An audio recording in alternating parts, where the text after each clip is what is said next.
Welcome. Today is the 43rd edition of Stump the Pastor.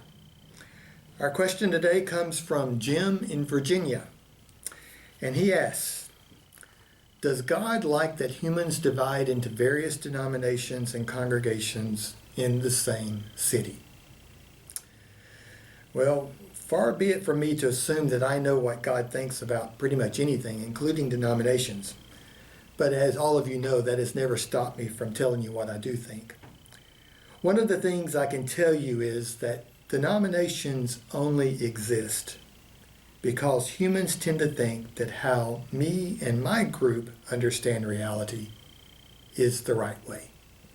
And often we think it is the only right way. And so we divide ourselves away from others. And the corollary, of course, to this idea is that the way other people understand reality then must be labeled wrong. In the United States right now, there are over 200 denominations.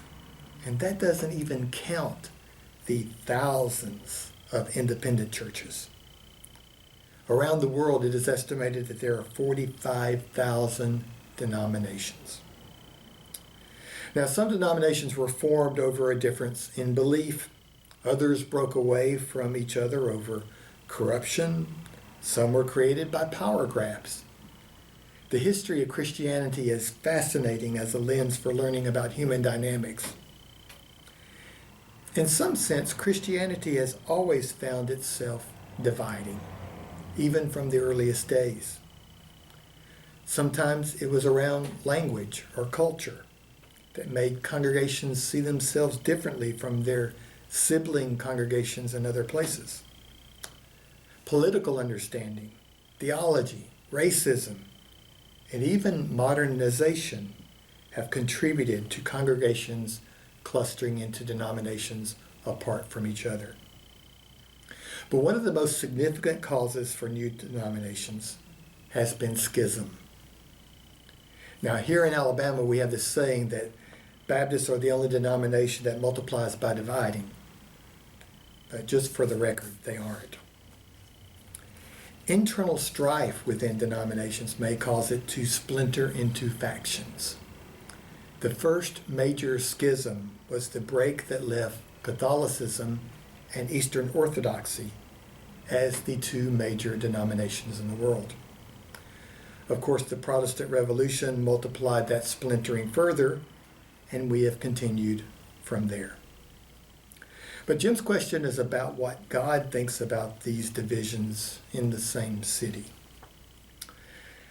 I can only assume that God's grace is big enough to hold all the various manifestations of Christianity. Difference doesn't make us enemies. My observation is that fear makes us contentious, if not enemies. But Scripture says that love casts out all fear. Maybe this is still the great lesson that Christians need to learn. It is one of the hallmarks for interdenominational efforts and ministry happening across lines in every major city. All of us will never believe the same thing. Why? Because we have different experiences of God. We have different experiences of grace. And we are still learning how parts of our lives and world are broken. But difference has never been enough to make us not be able to work together. I know in my own life when I have had a spiritual insight or awakening that has changed how I live in the world, it has sometimes put me at odds with those who haven't had the same insight or who interpreted their insight differently.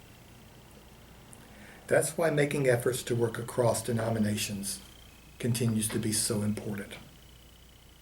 It helps us see others not as an opponent, but as an ally. In a perfect church, our love for each other holds us together even as we struggle with different ideas, different beliefs, different experiences or trauma. But we are not a perfect church. And so struggles can sometimes drive wedges between us or cause us to separate because we see God differently. My hope is that more and more of us will find that as grace has changed who each of us is as individuals, it can also change our world and how we value those in other denominations. But as we all know, change is rarely easy. But change is an inevitable part of life. And that is especially important for those of us who claim to follow the example of Jesus. He challenged the assumptions of his world and transformed fisher folk into prophets and preachers. He didn't back down from challenging the corruption of Roman abuse or religious assumptions, but he never saw his challengers or his challenges as leverage to power. He challenged assumptions to allow for more insight. He challenged corruption to allow for equity. He challenged religious exclusivity to remind us that God so loved the world. He challenged our sin of thinking my way is right by making others wrong. At least that's what I have learned from Jesus so far. I don't think I've reached the limit of applying grace yet to my life. I hope you haven't either.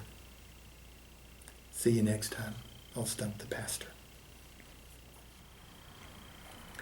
Thanks for the question, Jim.